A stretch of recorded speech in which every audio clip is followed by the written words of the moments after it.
reacting to how to beat the butcher on the midnight meat train. Let's get right into it.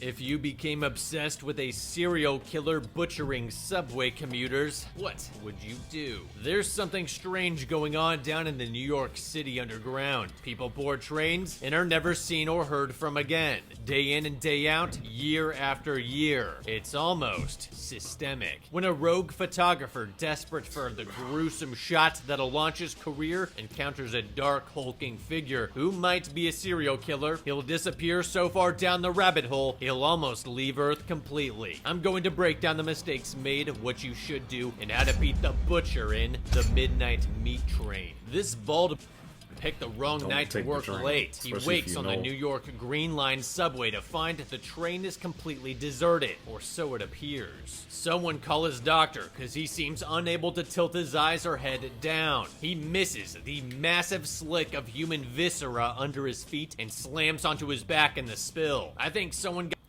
Like, come on, that's stupid. Anybody would see that. Your eyes peripheral vision, you will be able to see this shit on the ground. got motor oil in my blood supply. He slips and slides like a newborn horse before heaving to his feet. Instead of scrambling to the back of the train and working to open that back door, he starts walking toward the source of the blood through the windows and the Yeah, that's something nobody would do. You wake up and the train's blood everywhere, you're not going to where the blood's coming from. next car. He can see a butcher bludgeoning another person to death with a mallet. He can't quite decide if this is just your normal city murder or something more. Across town, Leon the professional photographer mopes home to his leagues out of his league girlfriend Maya, where she springs some stellar news on him. She's gotten him a once-in-a-lifetime meeting with one of New York's make-or-break art gallery owners, Susan Hoff. What interests you? City. That's my dream.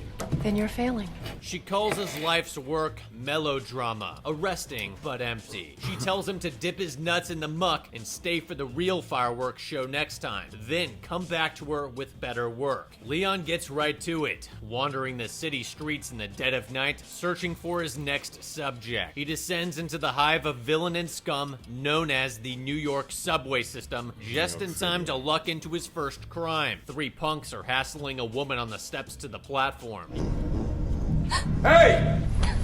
Here it is, the crucible in which all great Like, niggas, people don't do that. sociopathic artists are born. Do you keep shooting or do you intervene? Leon calls out to the punks, baiting the leader to confront him up the stairs. The punk stalks forward and Leon keeps taking pictures. The balls on this guy, admirable if they weren't about to put him in a world of hurt. The bluff scares off the goons and the girl walks away unscathed, at least until she boards the Green Line and the butcher final destination's her anyway. At least it was instant. Nerds, you know the saying, the best defense is a strong offense? That's not exactly true when dealing with the hordes. When outnumbered by the swarm, the best offense is a strong defense. Harness that primal desire to man the walls, reveals the woman disappeared after Leon last saw her. Leon goes to the police with his photos, and the cop is rightfully suspicious of a dude carrying around photos of an assault victim who just happened to go missing. Yeah, Turns out the woman was a famous model, and the cop wonders how he just so happened to be taking photos of her when she was attacked. Leon tells her to look at the surveillance tape. That she'll see everything, including the model boarding the train and him not following her, which is absolutely correct. But this is a great example of why talking to the cops is like playing with Greek fire. He jumbles his words and twists events within seconds of trying to explain what happened to her. It's so bad, even I think he did something to her. Leon goes back to Susan Hoff, who offers I mean, but the footage is there, the camera's there, and he took pictures of them. Why the fuck would he? Who would kill somebody and then come to the precinct? Like, yeah, nobody would do that. So him a spot in one of her shows, plus a guest appearance in her bed, if he can bring her 2 more photographs as strong as the subway attack. It's like throwing gasoline on a bonfire. Meanwhile, down in the subway, a toxic threesome are talking about nothing when the woman notices that the train isn't slowing down for the next stop. When the green line passes into the wrong subway tunnel, the butcher approaches without fanfare and obliterates her husband's head. He hits with such force, it pops the eyes out of his head and paints his friends red with blood and brains. The butcher hooks the second man through the groin as the woman slips in her husband's guts. She tries to crawl away. The other guy tries to save her, but she can't gain purchase on the slick floors. She turns over and... Who needs 3D with shots like these? You gotta admire that efficiency. In a scenario like this, a random act of violence committed by someone. Yeah, you can't really stop that. You can't even really prepare for that because you don't know if when you stand on a train, bow, somebody busts your head in. You can't prepare for that. With 2 or 3 times your body mass and 2 deadly weapons, we should all hope it'd be over this quickly. My strategies here are moot for the moment, because none of these people had enough prep time to even improv an escape attempt. But let's assume we're quick on our feet. If you can stay standing, you basically have 3 options, but none of them guarantee survival. Many, but not all, New York subway cars operate in both directions on the tracks, with conductor cars at both ends. The first and closest option would be to enter the conductor car at this end of the train and try to reverse it from here while an armed man the size of an orca breaks down the door. You would have to completely stop the train before reversing it back down the tunnel. Even if that's possible, the conductor at the other end of the train knows the train much better than you do. The second option would be to lock yourself in this rear conductor cabin, open the door, and fling yourself out onto the tracks while the train is careening down unmaintained subway tracks in the dark. Even if you survive, walking, let alone running for help, may be impossible. The second version of this second option requires you to hit the dead man switch located in every conductor's cabin. This will bring the train to a halt and let you escape down the tracks. But of course, you'll still be pursued by the linebacker from Still, it's better than pancaking yourself or letting him get his hooks into you. Finally, if you're not able to reach this conductor's cabin, then the last option would be to rush forward down the train to the conductor's room and incapacitate him before the juggernaut catches up to you, at which point you could attempt to reverse or stop the train before he tears a hole exactly your shape and size through the door. Unfortunately, a little later, we'll find out why this isn't an option at all. Surviving this attack is all but impossible once we fall and start mud wrestling in blood. There's only limited handholds down this car, and the most useful of these are the ones under the seats facing forward and backward. Grabbing one of these will give us a chance to grab a seat and drunkenly stumble to our feet, but now slicked in blood, we have to fight off the mountain or run the length of the train and fight whoever's running the murder express. Overhead, Leon's staking out the subway entrance for new subjects when the butcher emerges. Leon's Peter Parker sense tingles, and he follows the giant man loudly. He why are you following him? What about him made you say, oh, let me follow this guy? He look like he's up to something. Turns the corner, and the butcher's waiting for him. Leon tries to play it off cool, but the butcher catches him and studies his face before letting him go and entering the Hotel Barclay. Mass murderers aside, you got off super light here. Have you never watched a crime movie? You're not supposed to tail someone by riding the down the sidewalk. Stay back, peek around the corner instead of just walking around it like you own this city. Now, he scans your face like a Terminator and your element of surprise is nuked. Later, Leon processes photographs and notices the butcher's unique sunburst ring in the last photo he took of the missing model before she boarded the train. Leon doesn't know when to quit and begins stalking the butcher through the back alleys of Manhattan. Sure. That's what you don't do. Why are you following this man? If you suspect him as a murderer, you don't follow because him around. that worked out so well the last time. He discovers the butcher works at an actual meat packing plant by day, and by night he people watches from a platform bench until his Green Line train pulls into the station. Leon the idiot goes to follow him onto an empty train car when a cop stops to search his camera, saving his parasitic life. Meanwhile, on the butcher's train, it's slim pickings for the evening. Just your average boxing champion turned knife enthusiast, and expendable in the making. The butcher slams the guy's head into the window, but he's struck by some sort of illness that makes him cough up blood, giving his victim a momentary upper hand. The guy pulls a knife, only to get it sliced back into his shoulder a second later. He gets the butcher into a headlock, but can't quite seal the deal before the conductor steps out and puts one through his eye. Looks like the big Oh, Guy's losing that's like his anything. touch. That's good news for us. Or is it? Deeper down the rabbit hole, Leon infiltrates the meat packing plant in search of his white whale. And just like Moby Dick, the butcher... Why are you going? Why are you doing all that? Why are you going to this nigga job dressed up? Like, what are you doing? You're Sure, not ain't police. exactly hiding.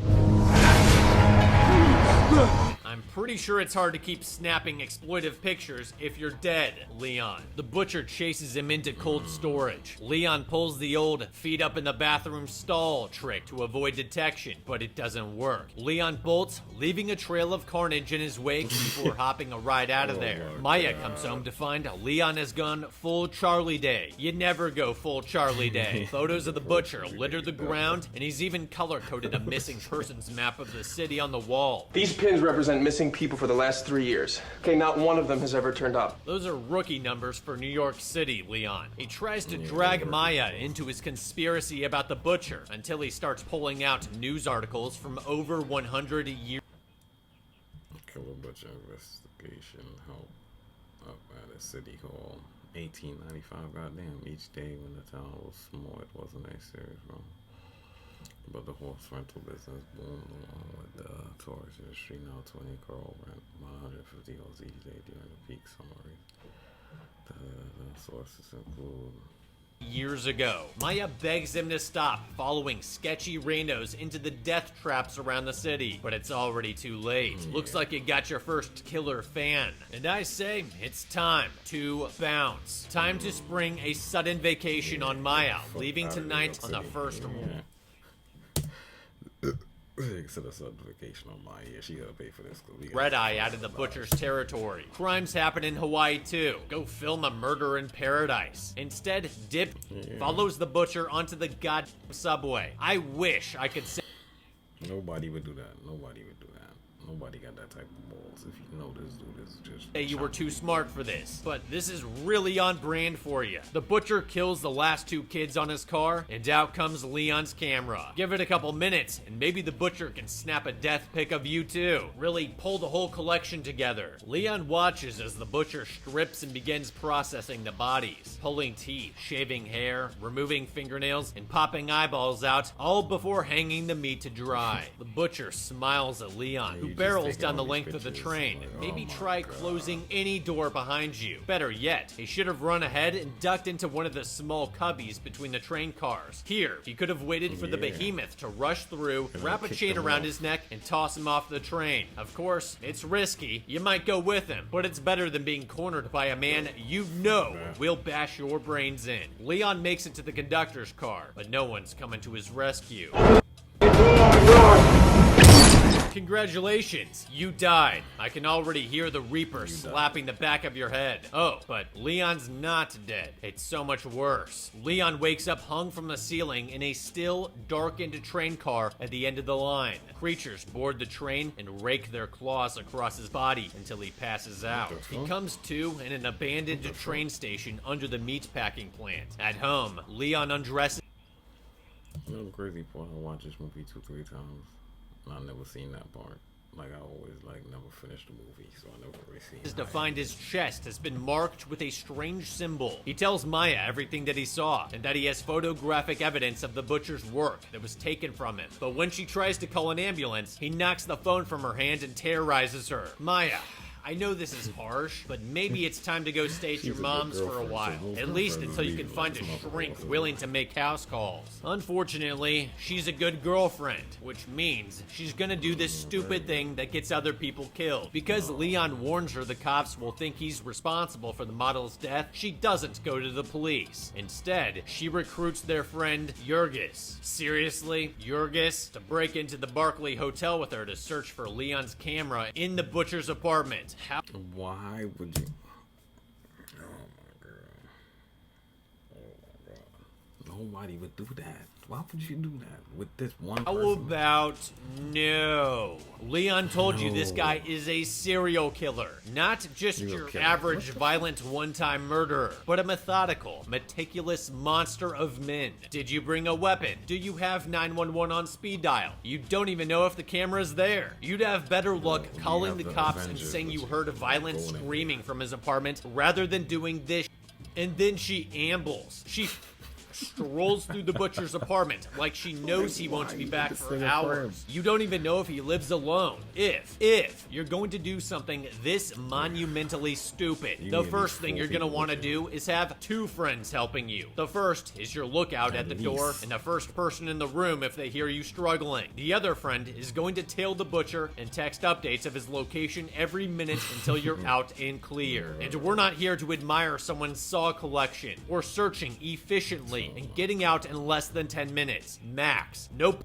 Footing around. Sneak quietly to confirm the apartment's empty. Then start with the furthest room from your exit and open every cupboard and drawer before closing them all again before you move on to the next. In the kitchen, Jurgis jump scares her. He wants to speed up the search by having both of them look, but he goes just as slowly as she does. And now, no one's watching the front door. The silent killer enters the apartment without either noticing. Jurgis has just found Leon's camera when the butcher caves his head in. Jurgis, you never stood a chance. Not much you can do when a ninja sneaks up behind you. Maya enters the living room to find the butcher's case sitting on the table. She pockets a leather folio of 100-year-old train timetables before she goes looking for Jurgis and realizes the hulking thing in the closet.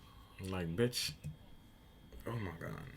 That bag wasn't on the table before. Now there's a bag on the table. Obviously, the motherfucker. Closet ain't him. She races out of the hotel and ends up talking to the same police officer Leon once visited after breaking and entering someone else's apartment. I feel like this would go very differently for anyone not the color of buttermilk. The police officer says they checked out the butcher's apartment but couldn't locate Jurgis anywhere. She asks for the property Maya stole, saying that no charges will be filed, and Maya pulls a pretty smart move considering all the dumb she's done. She tells the cop that Jurgis has the leather bundle. If they want it, they'll have to find him. Curiously, the cop doesn't even hint at believing her, which is a pretty big red flag. She believes you and your friend broke into an apartment and that you openly admitted it to a police officer, but she won't believe your missing friend has the leather folio. Sounds like she already knows what happened to Jurgis and knows what he did and didn't have on his smashed up body. Maya panics and goes to the diner where she works to steal her boss's six-shooter, not even bothering to check if it's loaded or not before she leaves. But when she steps outside to call Leon, the cop has followed her. A huge red flag. You just made it here, Maya, which means she was practically stepping on your shoes the whole way over here. Maya demands answers at gunpoint, but this cop is way too chill about giving cryptic answers. Yet another red flag. She tells Maya Jurgis is on the train at 14th Street, the one arriving just after 2 a.m. Thank you for that incredibly specific, ominous information. Maya leaps away like a dog after a bone, but just no. Aside from those 17 red flags she just blazed past, Maya saw the butcher's timetables. She knows that trains equal butcher, which equal getting butchered. And this cop's absolute indifference to the gun at point-blank range tells us she thinks she has the upper hand here. The last place we're going is on that train. I'd choose Arkham Asylum on escape day before I'd get on that car. But of course, Maya's the first to buy a ticket. At the meatpacking plant, Leon builds his butcher uniform from knives and hooks and a chainmail apron before he descends into the abandoned train station. I mean, personally, I would have probably stopped by Ace Hardware for the pieces to make a flamethrower. Maybe a gun shop for some Kevlar and a couple Glocks, since semi-automatic rifles aren't really legal in New York. I'm also heading to a sporting goods store, but we'll get back to that in a minute. As the train barrels past, Leon sees Maya on board. He races alongside the train and leaps onto the last car. I mean, no, he didn't. Obviously, at top speed, a subway train can go 90 miles or 140 kilometers per hour. Even at its normal pace of 55 miles per hour, Usain Bolt wouldn't be able to catch it. But sure, maybe the power of love turned him into the Flash for a few seconds. Maya comes to a car with the window slathered in fresh ketchup. Instead of using her eyes to glance past the blood and see the dead bodies before entering the car, she walks in to find 8 corpses dangling from the ceiling. You know, you don't have to be in here, right? She wanders deeper into the death room than anyone this freaked out actually. This bitch is stupid.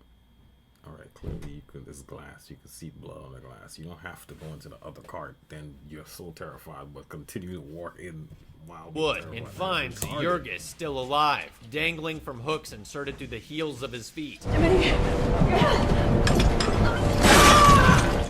Even I felt that. Leave him be, Maya. You got bigger fish to fry. The butcher hears Jurgis writhing in pain and enters the car ready to kill. Maya grabs her gun and fires with her eyes closed, missing him by a mile. She tries to run. Oh my god. I swear, movies make you want to hate people. Bitch, what the fuck are you doing? The nigga 10 feet away from you can't hit him. Why are you closing your eyes? And takes a mallet to her leg for the effort. Leon calls out, drawing the butcher's attention away. How about you grab that gun and shoot him from behind while he's distracted by Maya? No? I guess Leon's just gonna have to fight a guy twice his size then. Maya tries firing again, but she has the aim of someone who's never fired a pistol before or used their eyes before. One of them hits the open door button, and the butcher beats Leon to the floor, stabbing through his forearm before Leon reaches for that arsenal of knives he brought with him and gains the upper hand. Unfortunately, Jurgis is butchered in the process. Leon gets the butcher against the ropes, hanging half out of the open car doors, and finally mallets him out of the train. This right here is why I would have stopped at a sporting goods store before I got here for some good old-fashioned mace or bear spray. You know what'll give you a leg up in any fight, no matter what your opponent's size? Blinding them, blasting them with so much canned Bernie juice that their eyes melt in their sockets. Blinding the butcher will turn him into a wild, swinging, scared animal, but one that isn't going to grab you before you pick up that gun and shoot him at point-blank range, or kick him out of the open car doors. It's just too bad the butcher isn't the final boss. The train reaches the end of the line. The emergency lighting kicks in as a bunch of somethings gargle in the dark outside. The conductor steps out. Please, step away from the meat. Yeah, let me do that. Is there room in that conductor's booth for 3? Or, as sewer aliens enter the train to feast, Leon and Maya emerge into City Hall Station, which has been reduced to a pit of bones and blood. Suddenly, the butcher appears. Using bone shivs and blades, they slice and dice each other across the pit until Leon sees the symbol on his own chest etched onto the butcher too. I guess this is one of those last man standing kind of cults. Leon hulks out and beats the butcher down before ending the fight by slamming a femur dagger through the butcher's neck and burrowing a knife in his head. He didn't have what it takes anymore. He knew it must be done. It was a privilege. Welcome. The first rule of Butcher Club is, you don't talk about Butcher Club. The conductor tells him people have been feeding these things since the dawn of humanity to preserve order. Oh shit. Okay. So this is deeper than just some dude killing people on the train. This shit goes deep. You couldn't stop. And keep the aliens from rising. He walks over to Maya and rips out her still beating heart. We are back at the beginning with Baldy. Leon's found a new calling, feeding the aliens that lie below. I'd love to tell you that the obvious way to beat these villains is to stop stalking the butcher and go cold turkey on using the subway ever again. It's definitely true that Leon, Maya, and Jurgis would still be alive. Word, this is easy to beat them. Just buy a car. Or just never take a train again. And mostly human, if Leon had minded his own damn business. But ultimately, Leon only encountered the butcher once before the killer took notice of him. And by the time Leon had actual proof the guy was killing people, the aliens were ready to mark their next familiar. The problem isn't that the butcher's big.